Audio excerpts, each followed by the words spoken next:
성부와 성자와 성령의 이름으로 아멘. 하늘을 우러러 사랑할 하느님 아버지 뜻 안에서 스승이신 예수님과 도움이신 성령님과 사랑할 성모님과 성 요셉 아버지와 성 미카엘 대천사와 하늘의 모든 거룩한 천사들과 성인들의 정보를 청하며 기도드립니다.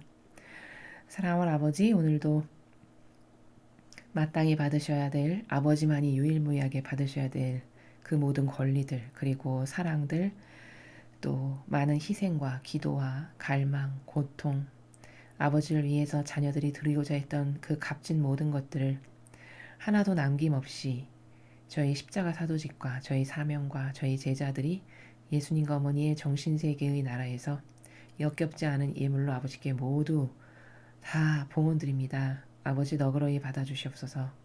그리고 마지막 시대를 살아가는 이 대한민국의 모든 국민들이 아버지께서 주시고자 하시는 사랑을 받아 누리기에 부족함이 없도록 특별히 눈멀고 기먹은 그 갇혀있는 모든 영혼들의 진리의 빛으로 그 갇힌 영을 뚫어주시고 그 감옥살이하는 자아와 인성의 감옥에서 건져주셔서 올바르게 분별하고 자신이 누구인지를 깨닫고 그래서 본연의 자신을 찾을 수 있는 또 그런 모든 아버지께 속한 자녀들이 진리만이 따를 기준이라고 그것만이 옳다라고 주장하여 이제 그들이 공정과 정의로서 이 나라의 새로운 질서, 아버지의 뜻이 다스리시는 새로운 질서의 모범들이 되는 국민들이 될 수 있도록 이 나라의 모든 국민들을 축복하여 주시옵소서.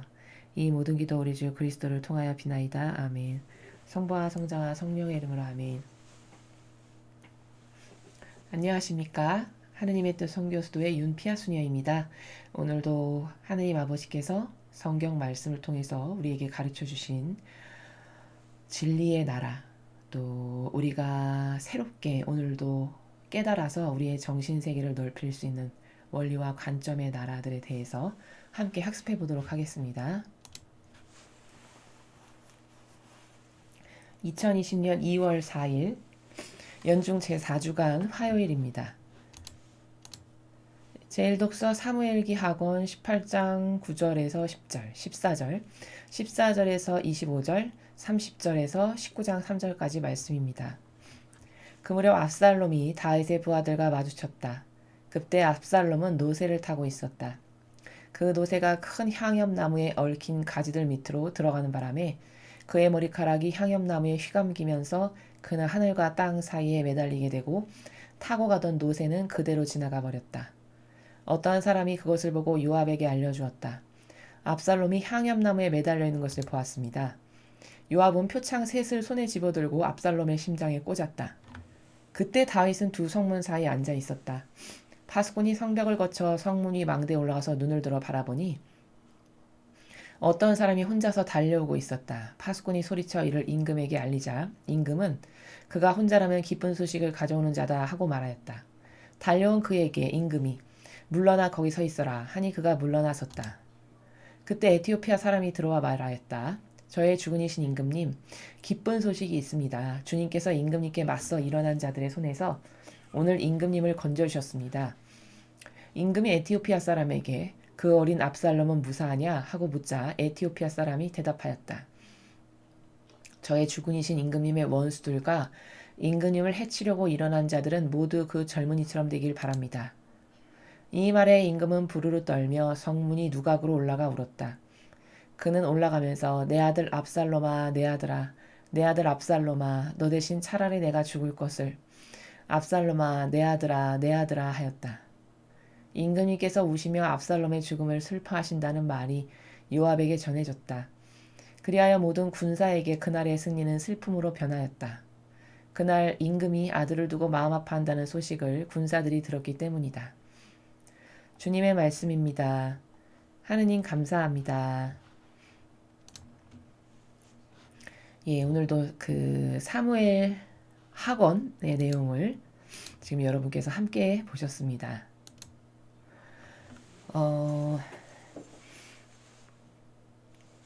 우리는 어제까지 어제 배웠던 내용은 무엇이냐면 하느님의 사랑이 인간의 사랑하고 얼마나 다른가, 즉 병들지 않은 신적인 사랑이라는 것의 속성이 과연 무엇인가에 대해서 어제 중점적으로 배웠습니다. 그리고 그런 신적인 사랑을 주시는 하느님께 다윗이 어떻게 반응하는가를 보았더니 정말 남다른 정직성으로 하느님께서 그것을 허락하신다면 나는 그것을 받아 마땅하다 라고 그렇게 아주 정직하게 인정하는 그 다윗의 훌륭한 반향의 나라를 우리는 어제 보았습니다. 자, 하느님께서 다윗을 지극히 사랑하셔서 내린 세 개의 벌이 있었죠. 그 중에 첫째 벌을 다윗은 이미 받았죠. 어제 그 아끼던 그 사랑하는 어린 아들을 하느님께서 다윗이 저지른 죄의 대가로 죽여버리셨죠. 죽는 것을 허락하셨죠. 그리고 오늘 두 번째 지금 징벌을 보고 있는데 두 번째 벌은 뭐였죠? 하느님께서 너의 집안에 칼부림이 끊이지 않을 것이다 라고 말씀하셨습니다. 근데 정말 하느님께서 예언하신 대로 오늘 남의 손도 아닌 압살롬의 손에 의해 지금 죽게 생긴 거죠. 다윗이. 그래서 막 피난 어제 보면은 그 머리를 다 풀어헤치고 맨발로 울면서 피난 가는 그 다윗의 비참한 모습을 우리가 바라보았습니다.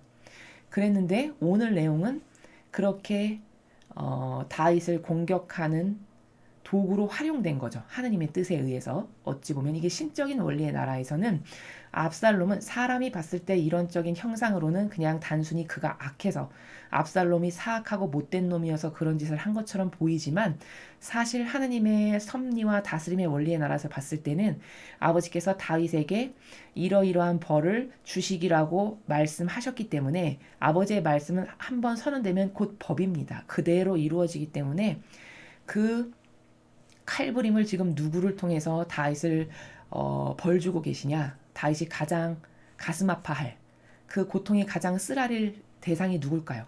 피부치 아들이겠죠. 그래서 그 아들 중에 압살롬이 지금 다윗을 공격하는 도구로 활용이 되고 있는 겁니다. 영적 나라에서 봤을 땐.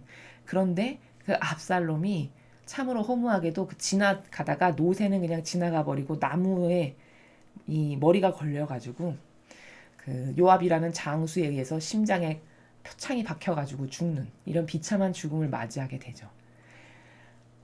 오늘 우리가 이 다윗과 압살롬과의 이 이야기를 통해서 우리가 크게 발견할 수 있는 관점은 두 가지입니다.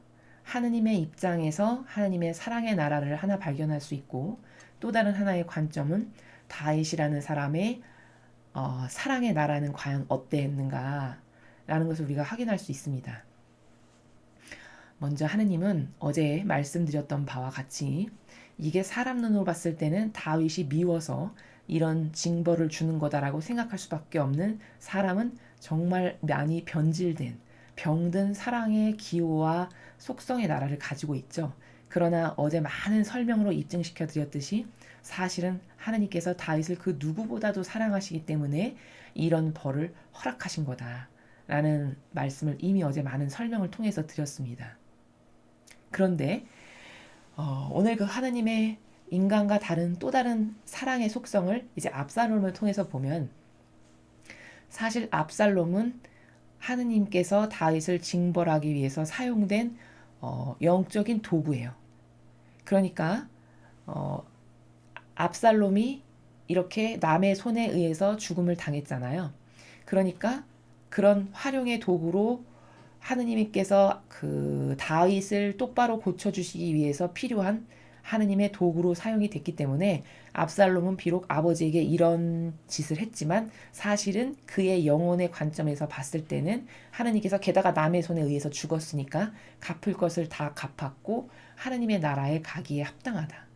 사람의 눈으로 봤을 때는 압살롬이 어떻게 아버지한테 저렇게 할 수 있는 정말 죽일 놈이고 사악한 놈일세. 이게 다죠. 인간이 볼 수 있는 관점의 나라는. 그러나 본질의 나라에서는 이 모든 사람들이 지금 이렇게 압살롬이 공격을 하고 뭐 요압이 압살롬을 죽이고 다윗이 이렇게 울고 하는 이 모든 것은 이런적 사람의 눈으로 봤을 때는 이 각각의 사람들이 이렇게 하는 것처럼 보이지만 이런 이들 간의 연계성과 관계성과 이런 결과물이 있고 다윗이 이렇게 울고 하는 이런 모든 것은 다 하느님의 아주 퍼펙트하게 짜여져 있는 계획 안에 이들이 그냥 단순하게 반영을 하는 것 뿐입니다. 이들의 영혼이. 그래서 그런 관점으로 봤을 때 압살롬은 하느님의 선의 도구로 사용이 된 거예요. 다윗을 혼내주기 위한, 다윗이 그 죄에 대한 대가를 받기 위한. 그러니까 이런 쪽으로 봤을 때는 압살롬이 굉장히 사악하고 나쁜 놈이지만 하느님께서 이런 것을 허락하셔서 압살롬이 그런 도구를 한 거기 때문에 천상의 나라의 관점에서 봤을 때는, 아버지의 다스림의 나라에서 봤을 때는 압살롬이 이렇게 악한 짓을 한 그 악이 있지만 그것은 하느님이 허락하셨고 게다가 남의 손에 의해서 죽었으니까 갚을 것을 다 갚아진 게 된 거죠.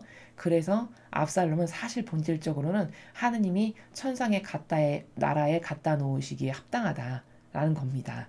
또 이런 관점이 있어요. 하느님의 사랑의 나라는 인간과 참 다른 것이, 이렇게 다윗을 혼내시는데 다윗에게 직접적인 해가 가게 하지 않으시는 것을 우리가 볼 수 있습니다. 자, 보십시오. 다윗을 혼내는데 다윗에게 직접 채찍을 휘두르시거나 다윗에게 어떤 해악을 끼치시는 게 아니고 그의 아들을 치시죠. 그리고 그의 여인들을 치십니다. 다윗은 털끝 하나 건드리지 않으세요.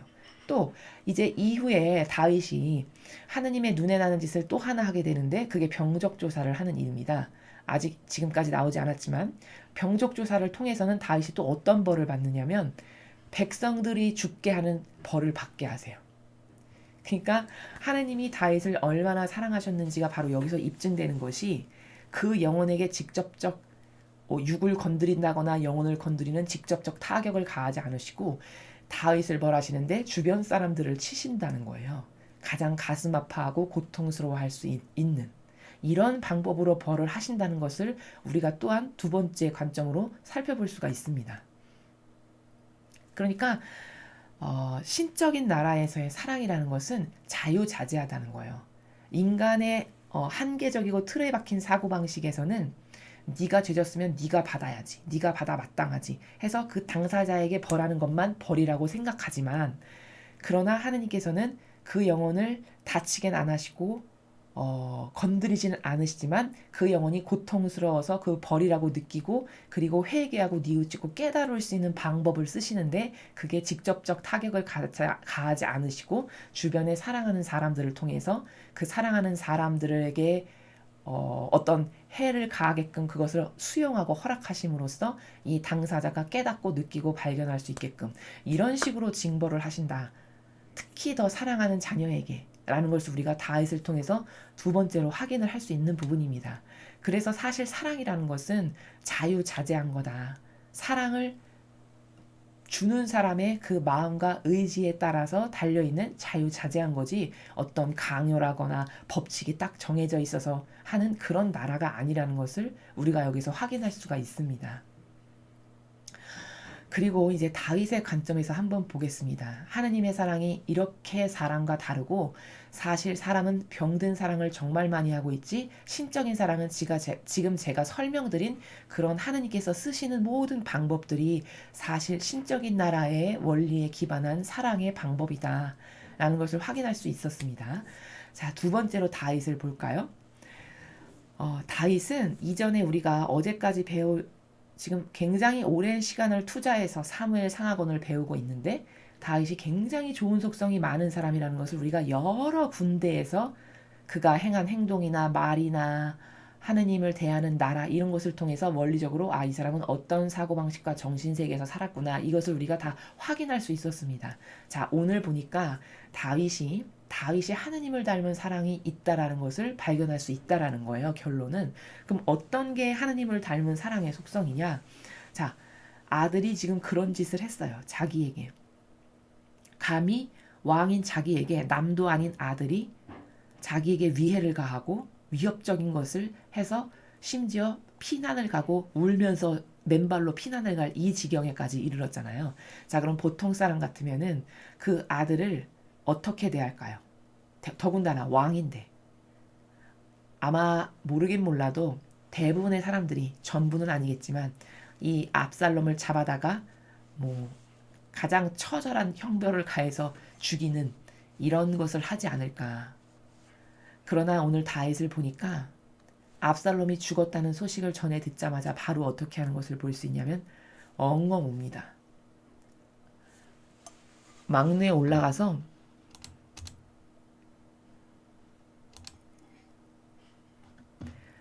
성문이 누각으로 올라가서 엉엉 울죠. 다윗이. 엉엉 울면서 압살롬아, 압살롬아 계속 이름을 부릅니다. 차라리 내가 죽었으면 좋았을 것을 압살롬아, 내 아들아. 이렇게 우는 모습을 우리가 볼 수 있습니다. 자, 이게 과연 뭘까? 다윗은 참 정말 위대한 왕 중에 하나였던 것이 맞아요. 왜냐하면 이렇게 사사로움의 나라가 없는 것을 우리가 알 수 있죠. 그럼 뭐 부모가 자식한테 당연히 그래야 되는 거 아니야? 아마 어떤 분들은 이렇게 말씀하실 수도 있을 거예요. 그러나 여러분, 현 시대의 부모라고 하는 사람들의 사고방식의 나라를 한번 보십시오.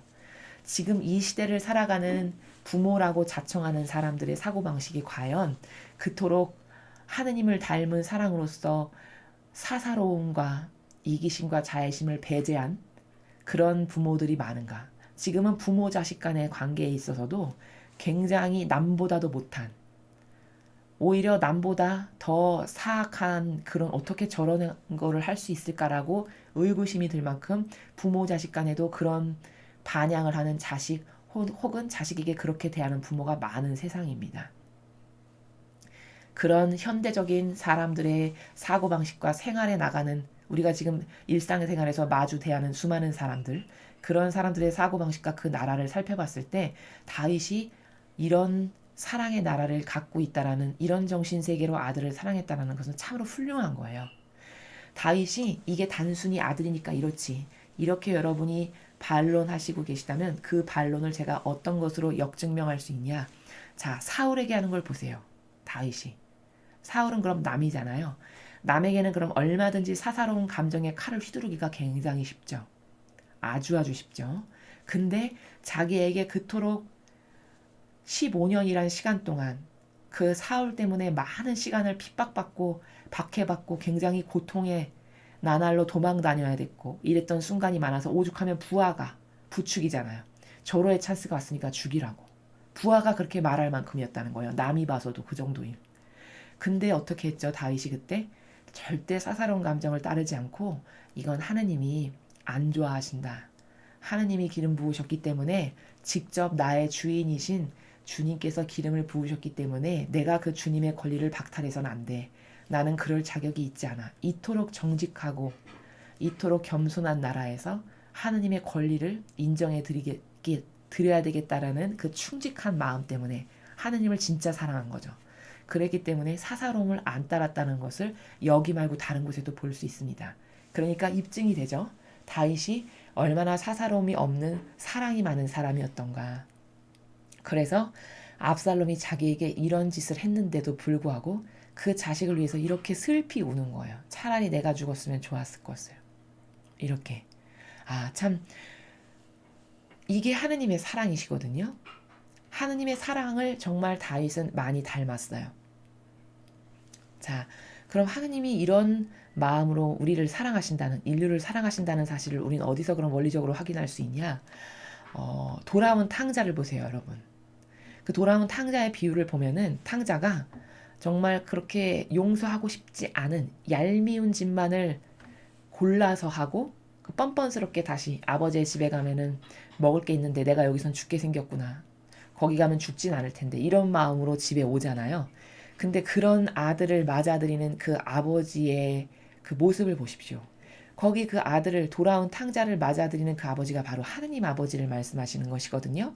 근데 하느님 아버지께서 저기 동구밭에 어스러이 아들 모습을 한 사람이 오는데 정말 맨발로 뛰어가는 이런 반기는 나라에서 자신의 아들을, 그 돌아온 아들을, 회개해서 다시 자신의 품으로 돌아온 아들을 그토록 반기시는 것을 우리가 살펴볼 수 있죠. 그게 바로 하느님 아버지의 신적인 인간의 정서와 기호와 경향같이 사고방식같이 병들지 않은 그런 신적인 나라를 거기 그 부분에서도 확인할 수 있는 겁니다. 바로 그렇게 하느님이 그냥 회개하면 나는 네가 어제까지 무슨 죄를 졌는지 기억도 나지 않는다. 이런 나라에서 받아주시는 사랑이시거든요. 회개만 올바르게 하면, 똑바른 의지로 회개만 하면 그렇게 다시 받아주시는 아버지의 참 진짜 지고하신 값진 사랑, 그 사랑의 나라를 오늘 우리가 다윗을 통해서 하느님을 참 다윗은 많이 닮았구나. 그렇게 사사로움이 없고 자신이 그래도 한때 주군이라고 모셨던 그 사람까지도 자기에게 그렇게 나쁘게 대했는데 그 사람까지도 끝내 사랑하는 마음으로 존중하는 그런 다윗의 훌륭한 정신. 이게 말은 쉽지만 여러분, 인간적인 사고방식과 경향의 나라에서 살아가는 사람은 절대 이런 반영을 할 수가 없습니다. 여러분 자신을 한번 돌아보십시오. 여러분이 매일매일 일상생활에서 맞닥뜨리는 가족, 부모, 친지, 형제, 그리고 회사에서 매일 얼굴을 볼 수밖에 없는 상사나 동료, 직원들 간의 관계성을 살펴보세요. 거기서 여러분께서 나는 과연 사랑할 수 없는 사람을 인간적인 관점에서라면 사랑할 수 없는 사람을 과연 이렇게 다윗과 같은 정신으로 포용하고 받아들이고 그래 이것도 다 하느님께서 허락하셨지 이런 마음으로 수용하는 정신의 자세의 속성이 나에게 있는가 한번 돌아보십시오. 이게 진리의 나라에서 사고방식이 다시 개조되고 영혼이 그 사고방식과 정신세계로 재탄생돼서 자꾸 새로워지지 않으면 인간은 그 인간적이라고 하는 그 사사로움이라고 하는 그 자애심이나 이기심이라고 하는 그 참으로 추잡하고 역겹지만 그것에 발목이 묶인 채 살아가는 전 지구의 모든 사람들의 모습을 보십시오. 거기서 벗어난다라는 것은 내가 인간적인 어떤 열심히 어떤 노력을 한다고 해서 그렇게 될 수 있는 것이 아니고 여러분께서 진리를 통해서 무엇이 옳고 그른지를 이제 아셨잖아요. 어떤 게 더 고결하고 아름다운 가치인지를 아셨잖아요. 그럼 그 고결한 가치가 저의 것이 되도록 예수님과 어머니 저를 도와주십시오. 저는 정말 나약하고 한계적이고 역겨운 존재라서 어떤 것이 안 좋은 것을 이렇게 배워서 알아도 그 경향의 골이 너무 뿌리 깊어서 뽑아내기가 힘드니까 예수님과 어머니께 그저 온전히 봉헌을 드립니다. 모조리 다 뽑아서 예수님과 어머니께서 새로운 신적인 그 진리에 그 참으로 아름다우신 아버지가 예수님과 어머니가 살아가셨던 그 나라의 정신세계를 제발 저의 것으로 좀 만들어 주시고 제 이 역겨운 속성은 다 가져가 주세요. 이렇게 이런 진실된 지향을 여러분께서 진실된 의지를 반복해서 아버지께 드리실 때 그것이 차고 차고 차서 그래 너의 갈망이 이제 다 찼다 라고 아버지께서 인정하실 때가 되면 여러분이 드디어 그런 자유인이 되실 수 있고 하느님께서 주신 특별한 은총으로 진리에만 반영할 수 있는 영혼으로 다시 태어나실 수가 있는 겁니다. 이거는 불가능한 게 아닙니다, 여러분. 엄청 어려워서 나는 도전도 하지 말아야지 이런 나라도 아니에요. 그저 한결같이 충직한 갈망의 마음과 올바른 의지의 나라에서 여러분의 원의를 매일 아버지께 말씀드리고 맡겨드리시면 아버지께서 그 기도를 들으셔서 그것이 때가 돼서 다 그 컵에 물이 다 차는 것처럼 마치 그래 너의 갈망이 다 찼다 하면 여러분의 그 성향마저도 경향마저도 다 이런 신적인 기호와 경향으로 다 전환시켜 주신다라는 것을 여러분 굳게 믿으시고 그러한 정신세계로 오늘 다윗이 가졌던 정신세계 하느님이 다윗을 통해서 그 사랑을 표현하시는 이런 건강한 사랑의 정신세계를 여러분의 것으로 만드시기를 더 적극적으로 하셨으면 좋겠습니다.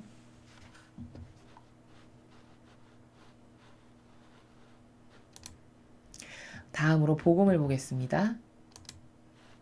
마르코복음 5장 21절에서 43절까지 말씀입니다. 주님 영광 받으소서. 그때 예수님께서 배를 타시고 건너편으로 가시자 많은 군중이 그분께 모여들었다. 예수님께서 호숫가에 계시는데 야이로라는 한 회당장이 와서 예수님을 뵙고 그분 발 앞에 엎드려 제 어린 딸이 죽게 되었습니다. 가셔서 아이에게 손을 얹으시어 그 아이가 병이 나 다시 살게 해주십시오. 하고 간곡히 청하였다. 그리하여 예수님께서는 그와 함께 나서시었다. 많은 군중이 그분을 따르며 밀쳐댔다. 그 가운데 12해 동안이나 하여라는 여자가 있었다. 그 여자는 숱한 고생을 하며 많은 의사의 손에 가진 것을 모두 쏟아부었지만 아무 효험도 없이 상태만 더 나빠졌다. 그가 예수님의 소문을 듣고 군중에 섞여 예수님 뒤로 가서 그분의 옷에 손을 대었다. 내가 저분의 옷에 손을 대기만 하여도 구원을 받겠지. 하고 생각하였던 것이다. 과연 곧 출혈이 멈추고 병이 나은 것을 몸으로 느낄 수 있었다. 예수님께서는 곧 주님에게서 힘이 나간 것을 아시고 군중에게 돌아서시어 누가 내 옷에 손을 대었느냐 하고 물으셨다. 그러자 제자들이 예수님께 반문하였다. 보시다시피 군중이 스승님을 밀쳐대는데 누가 나에게 손을 대었느냐 하고 물으십니까? 그러나 예수님께서는 누가 그렇게 하는지 보시려고 사방을 살피셨다. 그 부인은 자기에게 일어난 일을 알았기 때문에 두려워 떨며 나와서 예수님 앞에 엎드려 사실대로 다 아뢰었다. 그러자 예수님께서 그 여자에게 이르셨다. 딸아, 네 믿음이 너를 구원하였다. 평안히 가거라. 그리고 병에서 벗어나 건강해져라. 예수님께서 아직 말씀하고 계실 때 회당장의 집에서 사람들이 와서는 따님이 죽었습니다. 그러니 이제 스승님을 수고롭게 할 필요가 어디 있겠습니까? 하고 말하였다. 예수님께서는 그들이 말하는 것을 곁에서 들으시고 회당장에게 말씀하셨다. 두려워하지 말고 믿기만 하여라. 그리고 베드로와 야고보와 야고보의 동생 요한 외에는 아무도 주님을 따라오지 못하게 하셨다. 그들이 회당장의 집에 이르렀다. 예수님께서는 소란한 광경과 사람들이 큰 소리로 울며 탄식하는 것을 보시고 안으로 들어가셔서 그들에게 어찌하여 소란을 피우며 울고 있느냐? 저 아이는 죽은 것이 아니라 자고 있다. 하고 말씀하셨다. 그들은 예수님을 비웃었다. 예수님께서는 그들을 다 내쫓으신 다음 아이 아버지와 어머니와 주님의 일행만 데리고 아이가 있는 곳으로 들어가셨다.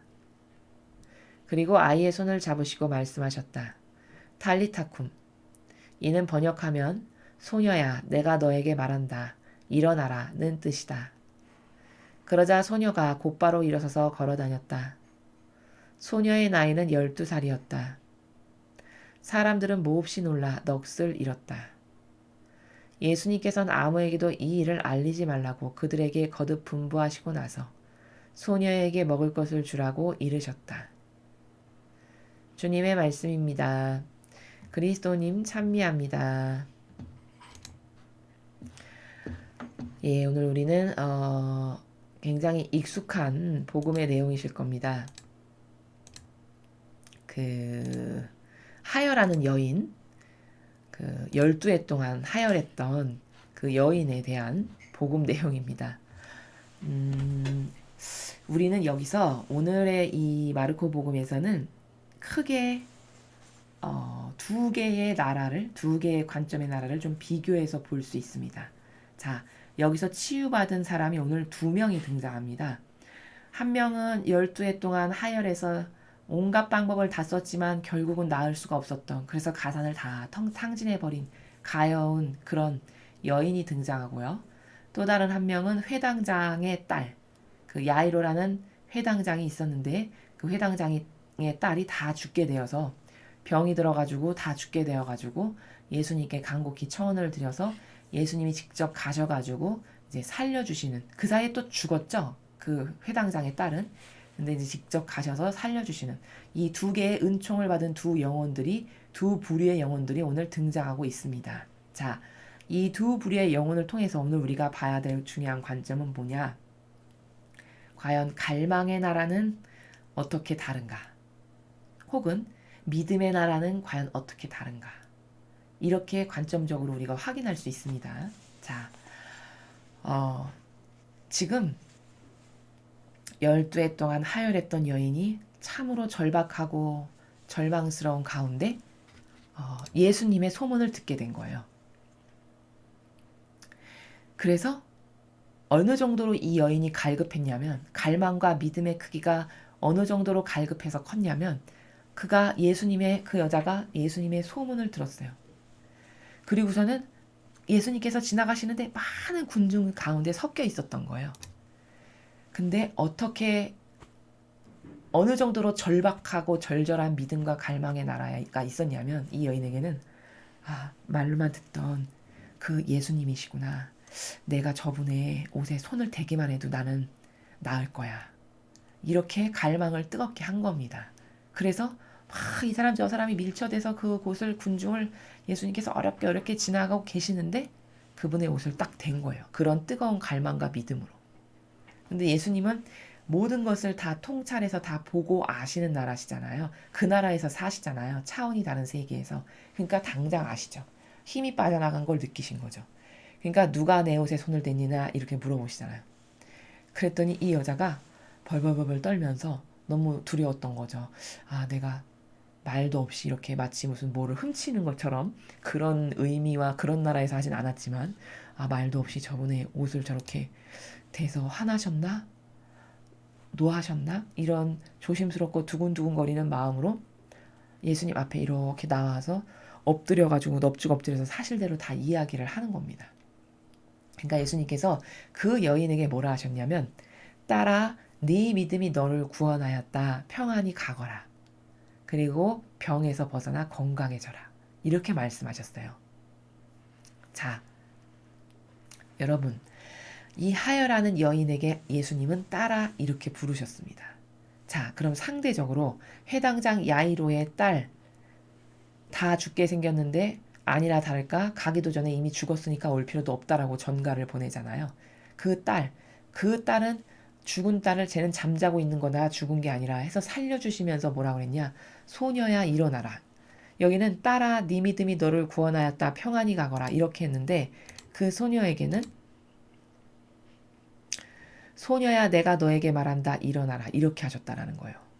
그럼 여러분 소녀라고 말씀하시는 그 축복의 나라와 딸아라고 말씀하시는 예수님께서 그 여인에게 딸아라고 말씀하시면서 주신 축복의 나라는 확연히 다른 것을 우리는 알 수 있습니다. 자, 그 여인의 믿음과 갈망은 딸아라는 말을 들을 만큼 뜨겁고 정말 열렬히 갈망했었던 거예요.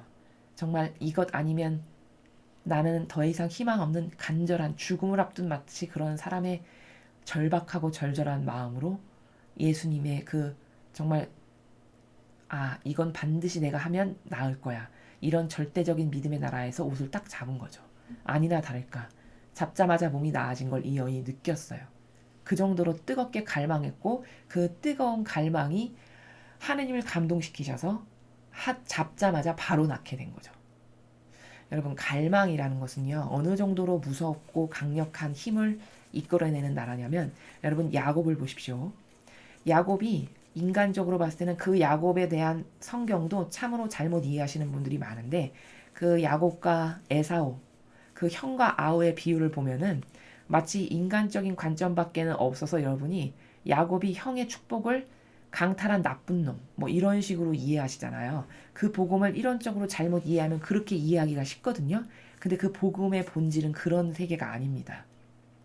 거기 분명히 에사오는 물론 장자권을 갖고 태어난 축복의 장남이었어요.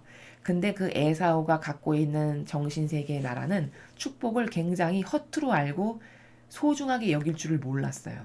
그러니까 소중한 것을 소중하게 여길 줄 모르는 거죠. 그 에사오가 가지고 있는 영적 상태의 나라가. 근데 야곱은 그렇지가 않았어요. 정말 축복을 축복으로 여길 줄 알고 그 소중한 축복을 정말 받고 싶은 마음이 너무너무 뜨겁고 갈망이 컸어요. 그래서 오죽하면 엄마가 그 야곱이 축복을 받도록 도와주잖아요. 그렇게 해서 또 게다가 그 형은 얼마나 멍청하고 어리석은 사람이었냐면 그 팥죽 한 그릇에 내가 팥죽 줄 테니까 그럼 형의 장자권을 나에게 달라고 그러니까 그래? 이러면서 되게 그냥 하찮게 여기고 그걸 팔아버리죠. 그래서 아니나 다를까 에사오가 사냥하러 간 사이에 모든 축복을 아버지로부터 야곱이 다 받은 겁니다. 자, 이 이야기에서 우리가 반드시 똑바로 알아야 될 관점은 뭐냐? 갈망은 하느님의 능력을 끌어들이는 굉장히 강력한 힘이다라는 거예요. 그게 나쁜 게 아닙니다, 여러분. 오히려 거기서 본질의 나라에서 봤을 때는 에사오가 참으로 멍청하고 중요한 것을 소중한 것으로 여길 줄 모르는 그런 인간적 나라에서 그냥 하느님께서 주신다는 게 무엇인지를 잘 모르는 하느님으로부터 받는 축복의 그 나라가 그런 하느님이 주시는 축복이 뭔지를 전혀 파악하고 있지 못한 이런 에사오를 보거든요. 근데 야곱은 소중한 걸 소중한 걸로 여길 줄 알아요. 그리고 그토록 갈망합니다. 하느님의 축복을 받기를. 그래서 아버지가 축복을 해주셨는데 형이 와가지고 이제 도망 다니는 신세가 됐잖아요. 근데 그 도망 다니는 신세가 돼서 어느 날 그냥 사막에서 뭐 베고 잘 곳도 없고 마땅히 그래서 그냥 돌멩이를 이렇게 자기 머리에다가 베고 자는데 얼마나 사람이 갈망이 컸으면 얼마나 간절히 원했으면 꿈을 꾸잖아요. 근데 꿈에서 어떻게 되죠? 나에게 축복 안 주시면 절대로 못 갑니다 하고 씨름을 하죠. 하나님이 이미 보낸 그 사람과. 그래가지고 환도뼈가 부러져요. 근데도 이걸 안 놔가지고 그 사람이 야 내가 졌다. 너에게 축복을 주마. 이렇게 해서 축복을 받게 되는데 그 야곱의 축복이 얼마나 대단한 거냐면은 12지파의 머리가 되는 그 12명의 아들을 낳는데 그 12명의 아들이 이스라엘의 최초의 그 12지파라고 하는 하나님이 주시는 정말 큰 축복의 그 머리가 되는 그런 축복을 야곱이 마침내 받게 된다라는 그 내용이거든요. 거기서 중요한 건 뭐냐면 하나님이 주시는 걸 그렇게 소중하게 여길 줄 모르는 사람은 축복받기 합당치 않다는 거예요. 그 복음에서 가르쳐주고 계시는 내용은 그렇게 저급하게 인간적으로 이 교회가 가르쳐가지고 야곱은 되게 나쁜 놈 같고 에사오는 마치 피해자인 것 같은 이런 이상한 나라에서 정신에 병이 든 사람이 수준에 이해하는 그런 나라에서 가르치는데 전혀 그게 아닙니다, 여러분. 그거는 그만큼 하느님의 축복을 무시하고 깔보면 받을 자격이 없고 그걸 그렇게 뜨겁게 갈망하고 열망하는 자에게 그게 주어지기 합당하다라는 나라예요. 그리고 그렇게 뜨겁게 갈망하는 것은 하느님의 모든 능력을 끌어들이는 정말 강력한 힘이다. 갈망이 이토록 중요한 겁니다. 자, 잠깐 벗어나서 설명을 했는데 왜 그랬냐? 이 하여라는 여인을 설명드리기 위해서였어요. 하여라는 여인의 나라가 그렇게 갈망이 강렬했던 거죠. 왜냐? 12년을 온갖 노력을 다하고 수많은 가산을 다 탕질하고 온갖 것을 다 했지만 결국 낫질 않았어요. 재산만 날린 거죠.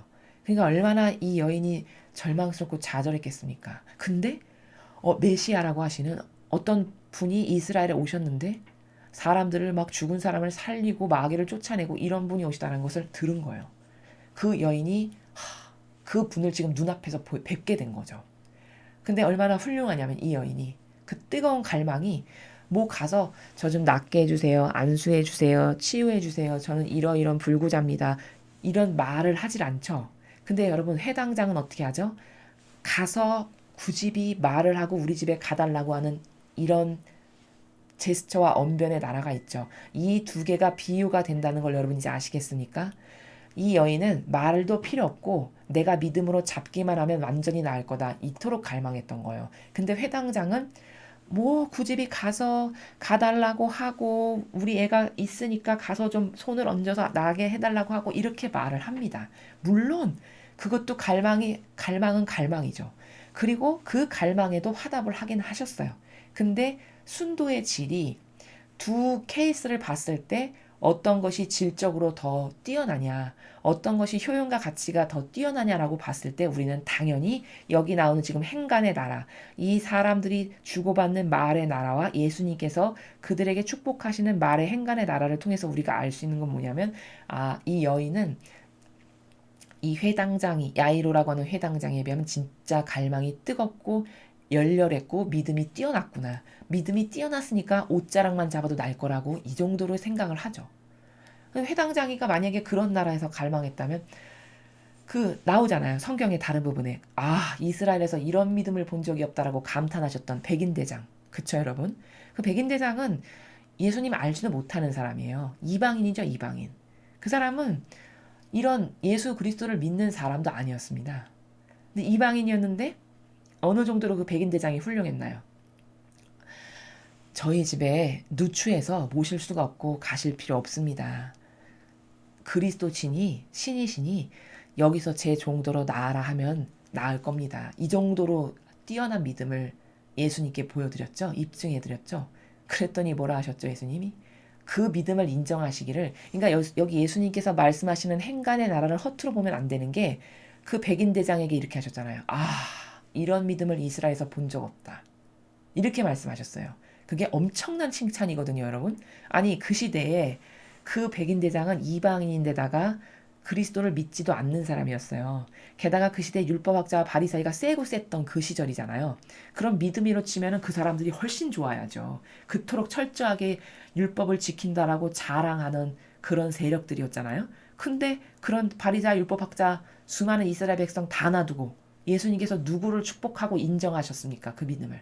그 백인 대장의 믿음과 갈망을 인정하고 축복하시잖아요. 아, 이스라엘에서 내가 이런 믿음을 본 적이 없다라고. 그게 다 뭐냐? 그 사람이 하느님의 능력을 얼만큼 신뢰하고 얼만큼 믿었느냐가 이렇게 말과 행동과 행간의 나라를 통해서 우리는 다 확인이 가능한 거예요. 진리는 이래서 위대한 겁니다, 여러분. 진리는, 그러니까 인간은 자연법의 언어를 쓰면서 이 진리의 나라를 더 이해하기가 힘들어졌는데 그건 왜 그러냐면 자연법의 언어는 이렇게 이 문장과 이 문장 사이에 행간의 나라를 파악하는 이런 언어의 체계가 없죠. 그냥 바로바로 주어지는 이 쓰여있는 단어를 통해서 아 이게 무슨 말이지 단순히 이런 쪽이고 그냥 보여지는 그 즉시의 그것대로 즉독즉해하는 것처럼 이를테면 그냥 그런 나라밖에 없잖아요. 이런적인 나라에서 우리가 문자를 읽는다는 것은. 근데 본질의 나라는 그렇지가 않아요. 이 단어가 이 단어와 이 단어가 있고 어떤 이런 행동과 이런 행동이 있으면 이 행동과 이 행동의 사이에 이 행동과 이 행동으로 미루어 봐서 누구도 다 아 그렇구나 라고 인정할 수밖에 없는 그 세계가 펼쳐지는 그 세계를 바라볼 수 있는 이런 게 진리의 나라기 때문에 그래서 자연법이 진리를 설명하기에 굉장히 부족하고 많은 한계를 가지고 있고 또 그 자연법으로 설명을 하다 보니 더 정확하고 퍼펙트하게 신적인 질서의 나라를 설명하기가 매우 어렵다라는 것을 지금 부연 설명으로 드리는 것입니다. 그래서 어쨌든 이렇게 지금 세 가지의 케이스의 경우를 보면은 그 백인 대장 그리고 오늘 이 12해 동안 하혈했던 이 여인이 아 나는 이거 잡기만 해도 다 나을 거야 라고 생각해서 잡았더니 진짜 다 나왔어요. 그래서 예수님이 그런 믿음과 갈망을 보시고 따라 이렇게 말씀하시는 거거든요. 따라 네 믿음이 널 구원하였다. 인정하시잖아요. 믿음이 구원했다고. 말 안 해도 마음의 그림자와 머리카락 수까지도 헤아리신다는 분이 바로 이렇다라는 것이 우리가 지금 입증되는 순간이에요. 예수님께서 어떤 나라에서 우리를 훤히 꿰뚫고 보시는지를. 그 마음의 그림자를 다 아시니까 따라 네 믿음이 널 구원하였다. 여기서 구원이라는 것은요, 여러분. 이중적인, 그러니까 다중적 의미의 나라기 때문에 이 신적인 나라의 단어는 뭐 병이 났는데 구원했다는 게 뭐야? 이렇게 생각하시면 또 이해가 안 갑니다. 자, 네 믿음이 너를 구원하였다라는 것은 먼저 그 여인이 병이 남과 동시에 이 믿음을 통해서 예수 그리스도로부터 영혼도 구원받기에 합당한 존재로 인정을 받은 겁니다. 먼저는 영혼을 두고 말씀하세요. 예수님은 본질에서만 말씀하시기 때문에. 그러니까 네 믿음이 너를 구원했다고 말씀하시는 거예요. 그렇게 너의 영혼이 너의 그 뜨거운 갈망의 믿음을 통해서 네 영혼도 내가 이제 구원하기에 합당한다라는 것을 인정한다.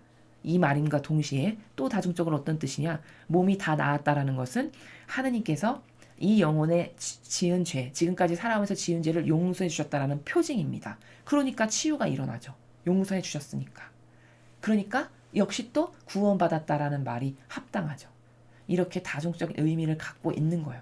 그래서 이렇게 네 믿음이 너를 구원하였다라고 인정하셨어요. 따라라고까지 부르시면서. 자, 근데 회당장의 그 딸아이, 야이로의 딸을 볼까요? 그냥 뭐 네 믿음이 너를 구원하였다라거나 뭐 따라라거나 이런 특별한 신적인 나라의 단어를 사용하지 않으세요. 그냥 소녀야 내가 너에게 말한다 일어나라. 이렇게 말씀하십니다. 물론 이것도 아무것도 갈망하지 않은 사람보다는 낫죠. 그러나 이렇게 세 가지의 케이스를 비교했을 때 아, 이 야이로라는 회당장의 믿음이 이 세 개의 경우에 봤을 때 가장 예수님 보기에 좀 효용과 가치가 떨어졌구나 라는 것을 우리가 예수님께서 말씀하시는 이 축복을 주시는 이 말씀의 나라를 통해서 확인할 수가 있습니다. 자, 예를 들어서 야이로라는 회당장이 백인대장과도 같은 그런 강렬한 정말 절대적인 그 군인으로서 정말 철두철미한 절대적인 사고방식을 우리가 백인대장에게서 볼 수 있거든요. 그 신적인 질서까지도 인정해요. 그 백인대장은. 저에게도 오라 하면 오고 가라 하면 가는 이렇게 하는 사람이 100명이나 있는데 그런 질서에서 봤을 때 저라는 사람은 신이신 주님을 저의 집에 모시기 합당치가 않습니다. 이렇게까지 말할 만큼 신적인 질서가 철두철미했던 사람이었어요. 그 사람이 엄청 훌륭한 사람이었습니다. 백인대장이. 그런 훌륭한 정신 플러스 갈망하고 예수님을 인정해드리기를 그분의 권위를 인정해드리기를 뭐 가실 필요까지 있습니까? 여기서 말씀만 하셔도 재종은 다 나을 겁니다. 이렇게 하잖아요. 만약에 야이로가 그 정도의 철저한 신적인 질서의 나라에서 그토록 갈망과 믿음이 백인대장 정도 수준만큼 됐다면 뭐 가셔서 낫게 해주십시오. 이렇게 손을 얹고 하시면 나을 겁니다. 이렇게 하지 않았겠죠. 예수님, 제 딸이 지금 이렇게 죽어가고 있는데 한 말씀만 해주십시오. 바로 나을 겁니다. 뭐 이를테면 이런 나라에서 반향을 했겠죠. 이런 각각의 반향과 갈망이 다 다르다라는 거예요. 이게 다 뭐냐? 영혼이 이렇게 다양한 반향을 한다. 이렇게 다양한 반향을 통해서 다양한 축복을 받을 수밖에 없는 거다. 신적인 나라의 질서가. 그래서 우리는 이왕이면 어떤 반향과 어떤 믿음과 나는 어떤 갈망을 드릴 건가 라는 거죠. 잘 몰라서 깨닫지를 못해서 아예 갈망이나 믿음조차도 드릴 수가 없다면 참으로 불행하고 슬픈 현실이죠. 그래서 오늘 여러분께서 갈망의 나라가 이런 거구나. 믿음이라는 게 이런 거구나. 이토록 절대적으로 신뢰를 하는 거죠. 이 훌륭했던 갈망과 믿음이 훌륭했던 영혼들의 공통점이 뭐냐면 절대적 신뢰를 한다는 거예요. 하느님에 대해서.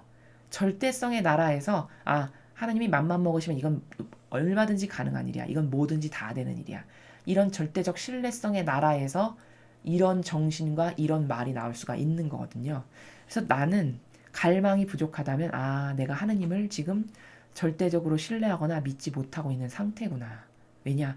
하도 피상적이고 망상적이고 형상적인 가르침의 나라에서 여러분께서 한평생 종교 생활을 하다 보시니까 처음에는 하느님에 대해서 피상적이고 막연하게 생각하실 수밖에 없어요. 근데 여러분, 제가 첫날의 강의에선가 아마 이 해설을 시작하면서도 많은 말씀을 드렸지만 여러분 분명히 진리를 배우시면서 자꾸 신적인 나라가 열려지실 것이고 바라보게 되시고 나와 얼마나 다른가 하나님은 얼마나 위대하신 숭고한 정신세계의 주권자이신가 라는 것을 깨닫고 계속 발견하면 할수록 자신의 것과 비교하면서 역겨운 내 것을 버리게 됩니다. 열심히 버려서 이 진리의 숭고하고 고결하고 아름다운 정신세계를 여러분의 것으로 계속 만드시기를 열심히 하시면 갈망으로 여러분도 이 하느님이 어떤 분이신지에 대한 확신이 점점 생기면서 어떤 분들은 사실적 체험도 하실 수 있을 것이고 그것을 통해서 믿음의 뿌리가 점점 많아지고 굵어지고 깊어져서 이제 그런 백인대장이나 오늘 하열하는 여인보다도 더 훌륭한 믿음과 신뢰를 아버지께 드릴 수 있는 그런 시간이 반드시 여러분에게도 다가오신다라는 그런 확신을 제가 여러분에게 드립니다. 그러니까 이런 강의를 통해서 저희가 말씀드리는 하느님의 나라의 여러 가지 아름다운 속성과 질서와 그분이 어떤 분이신가 어떤 정신세계신가를 말씀드리는 이 모든 것을 여러분이 자꾸 자신의 것으로 만들다 보면 여러분의 영적 이 범주가 넓어지면서 하느님이 올바르게 그렇게 자꾸 반향을 하면 할수록 자꾸 여러분에게 빛을 주실 겁니다. 빛을 불어넣으셔서 그런 빛 한 줄기가 생기고 두 줄기가 생기고 이러면서 그 빗줄기가 넓어지시면서 여러분이 정말 하느님을 만나실 수밖에 없고 만나면 만날수록 더 사랑하고 존경을 드릴 수밖에 없는 분이 우리의 아버지시라는 거죠. 그래서 그런 것들이 반복되다 보면 여러분도 뜨겁게 갈망하고 뜨겁게 아버지께만 오로지 희망이 있다라는 믿음을 드릴 수 있는 자녀들이 누구나 다 되실 수 있는 거니까 그런 것에 대해서 확신을 가지시고 더 적극적이고 지금보다 더 열절한 나라에서 열정적으로 진리를 배우시고 하셨으면 좋겠습니다.